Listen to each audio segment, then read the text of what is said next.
तिरुपति बालाजी में प्रसाद के तौर पर जो लड्डू दिए जाते हैं उससे जुड़ी हुई कई सारी खबरें इस वक्त आपने देख और सुन ली होंगी और ये इस वक्त खबर बहुत सुर्खियों में भी है।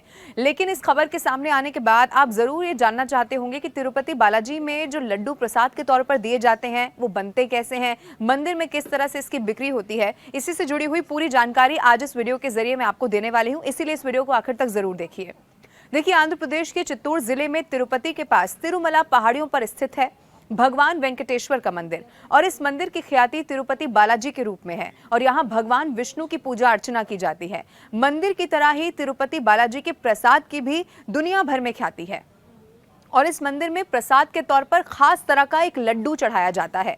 लेकिन ये लड्डू ही इन दिनों बहुत सुर्खियों में है। पिछले दिनों आंध्र प्रदेश के मुख्यमंत्री चंद्रबाबू नायडू ने ये दावा किया था कि पिछली सरकार के दौरान लड्डू में जानवरों की चर्बी मिलाई जाती थी। उनके दावे के बाद नेशनल डेयरी डेवलपमेंट बोर्ड ने लड्डू में इसको लेकर जब चर्चा की तो आपको ये बता दें कि लड्डू में चर्बी और बीफ मिले होने की पुष्टि कर दी है। बोर्ड की रिपोर्ट के अनुसार तिरुपति मंदिर का जो लड्डू है, जो लड्डू वहां पर प्रसाद के तौर पर चढ़ाया जाता है, उसे बनाने में मछली का तेल, बीफ और चर्बी का इस्तेमाल किया गया। अब प्रसाद के तौर पर इन लड्डुओं का वितरण न केवल श्रद्धालुओं के बीच किया जाता है बल्कि भगवान को भी प्रसाद के तौर पर यही लड्डू चढ़ाया जाता है। और इस खुलासे के बाद से ही न सिर्फ आंध्र प्रदेश की राजनीति गरमाई हुई है बल्कि दुनिया भर में करोड़ों श्रद्धालुओं की आस्था को भी बहुत ठेस पहुंची है। लेकिन इसका इतिहास मैं अब आपको बताती हूँ जो 300 साल पुराना है। दरअसल प्रसाद के रूप में मिलने वाले इस लड्डू यानी कि पनियारम का इतिहास 300 साल से भी ज्यादा पुराना है और इसकी खास बात यह है कि ये कई दिनों तक खराब नहीं होता। इसकी कीमत भी बहुत वाजिब रखी गई है। यहाँ आने वाले सभी श्रद्धालु इस प्रसाद को लेना चाहते हैं। तिरुपति बालाजी में भगवान को चढ़ाए जाने वाले लड्डू एकदम ताजा होते हैं और यहाँ हर दिन लगभग 8 लाख लड्डू बनाए जाते हैं और लड्डू बनाने के लिए मंदिर परिसर में एक खास जगह भी यहाँ पर तय की होती है।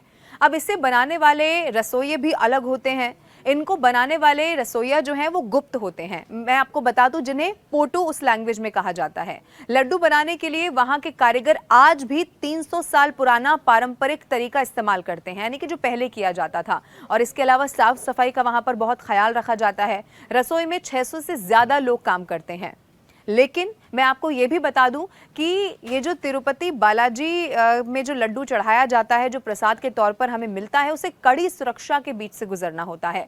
दरअसल बताया ये जाता है कि एक सुरक्षा चक्र से होकर इसे गुजरना होता है जिसमें सिक्योरिटी कोड और बायोमेट्रिक वगैरह की सारी ज़रूरत होती है। इसमें चेहरे को पहचानने यानी कि फेस रिकॉग्निशन का भी यहाँ पर इस्तेमाल किया जाता है और इस लड्डू को GI टैग भी हासिल होता है। अब ऐसे में इस लड्डू को बनाने का जो पेटेंट है वो सिर्फ और सिर्फ मंदिर ट्रस्ट तिरुमला तिरुपति देवस्थानम के ही पास होता है और लड्डुओं के अलग अलग वजन भी यहाँ पर बताए जाते हैं।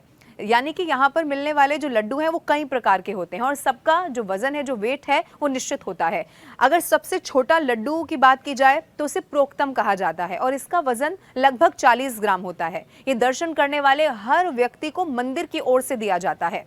दूसरे तरह का जो लड्डू होता है वो अस्थानम लड्डू होता है और इसका वजन लगभग 175 ग्राम बताया जाता है और ये किसी त्योहार के मौके पर दिया जाता है। इसके अलावा मैं आपको ये भी बता दूं कि तीसरा जो लड्डू है वो कल्याण उत्सव लड्डू बताया जाता है, यानी कि इसका नाम है जो सबसे ज्यादा जिसकी मांग बताई जाती है। अब इसका एक बड़ा कारण ये भी है कि 15 दिनों तक ये खराब नहीं होता और एक लड्डू करीब 750 ग्राम का होता है जिसकी कीमत 200 रुपए है। खरीदने के लिए बाकायदा अगर आप कभी गए होंगे तो आपको ये मालूम होगा कि वहाँ पर टोकन लेना होता है। तो जो भगवान को प्रसाद के रूप में लड्डू मंदिर के बाहर बेचे जाते हैं, इन्हें खरीदने के लिए लाइन में लगकर आपको टोकन लेना होता है। दर्शन लाइन निकास बिंदु पर एक अतिरिक्त लड्डू काउंटर वहाँ पर मौजूद होता है और ये काउंटर सुबह 8 बजे खुलता है और इन लड्डुओं को खरीदने के लिए आपको दर्शन में जाने की जरूरत नहीं है। कोई भी व्यक्ति अधिकतम 999 लड्डू यहाँ पर खरीद सकता है। मैं आपको ये भी बता दूं कि मंदिर प्रशासन पेमेंट मिलने के साथ ही जो भक्त वहां पर पहुंचते हैं, जो लड्डू खरीदते हैं, उनको टोकन वहां पर दे देती है, जैसा कि बाकी जगहों पर भी आपने देखा होगा।